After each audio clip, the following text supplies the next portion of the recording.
But what I want to do now is obviously there's been a lot of press, and I think more so in the last year, definitely in the last year, the rise of football hooliganism. So what I'd like to do is play a video, and I'll ask you a couple of questions afterwards.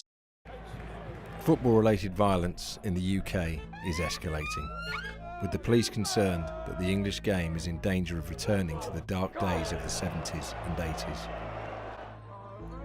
Since the hooliganism that marred last summer's European Championship final at Wembley, the authorities believe the rise in antisocial behaviour is fuelled by Class A drugs like cocaine, as well as alcohol. And there's a new, much younger generation of football fans mixing with football risk groups. The intelligence is that this small minority of risk supporters are misusing Class A drugs, namely cocaine, and that is what the focus of today's operation is about. We've seen an increase in disorder this season at football games, and really antisocial behaviour in relation to football. Officers with sniffer dogs are waiting to identify fans in possession of Class A drugs. British Transport Police colleagues have been onto the train as well. It's in a terrible condition to the extent that they've had to take it out of service. Some of the seats are urine, so there's evidence of drug misuse, so evidence of residue of powder and bags from holding drugs. I've been covering football matches as a journalist for nearly 30 years. But what struck me here in Nottingham was just how young some of the supporters in this group were.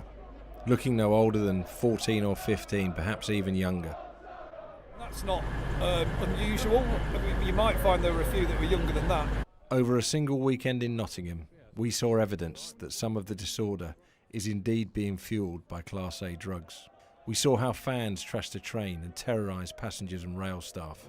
The thing that struck me most over the weekend was the age of some of these supporters. Potentially the next generation of football hooligans. Now, I'm going to ask your opinion on that I guess you could say that journalist, that news report. What do you think of his shock horror revelations and discovery of young hooligans and drugs being involved? Well, for instance, he and the police said Class A drugs, but drugs is a plural, but I only saw one mention of cocaine, so that's not drugs. The urine-soaked seats on the train, so someone sitting in their own piss, come on. Rugby fans have been known to trash trains, leaving. All they did, they left a bit of shit behind. Well, if there was a bin there, perhaps they'd put it in there. And as for the young kids at the game, well, it was a home game. You know, you do get youngsters. You know, they've tried to make it look as if it was an away game because of the train situation and that. But it was young kids at a home game. Well, they're allowed to go to home games, aren't they? I don't think there's any sort of menace there. Yeah, very, very selective. I don't know who the journalist is there, but obviously. You know what I found, I guess you could just say, without sounding arrogant, just the level of, I guess you could say, disconnect, or just, I just don't know if he was just looking for shock value. But he was capitalised on that there was, it was almost like there was like drug cartels involved and 10-year-olds. First of all, I remember in the early 80s when I was going as a youngster, I was surrounded by 11, 12, 13-year-olds. If you look at some of the younger firm at West Ham, it's not anything new. And again, with the drugs and the drink, that's always been part and parcel of it. It's almost like he's discovered the holy grail, like there's a revelation of, oh, this is something brand new where the country is about to collapse. I just thought it was just such a level of ignorance. But again, that's just my opinion. Yeah, scaremongering, isn't it? They probably, the parents won't watch it if they're that bothered. Do you know what I mean? Probably you can see right through that report. He's not very.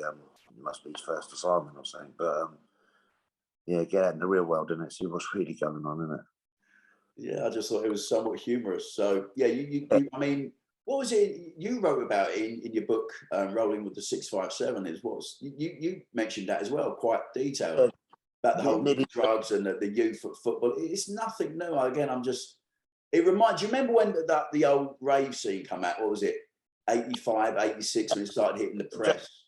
And it was like again, drugs are being used by teenagers, and again, just such a level of ignorance.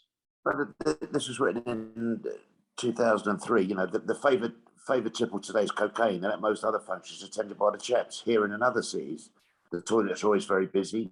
It's right on the England scene too. And unlike here, can make a person quite surely and aggressive. It isn't a peace and love drug at all, and no doubt some of the England hoolies are charged up when they go to work. It's a far cry from the days of rushing on my second mate and everyone loving everything.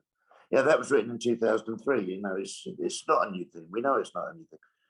Drugs at football, you know, the drugs at pop concerts, drugs everywhere, isn't it? Do you know what I mean? Why are they singling out the football, the casual scene, you know, as if it's like you say, you know, they're trying to make a big thing of it, that it ain't a big thing. No, it's nothing. People, no. All the time drugs are here, people's going to take them, isn't they? That's it. Nice one.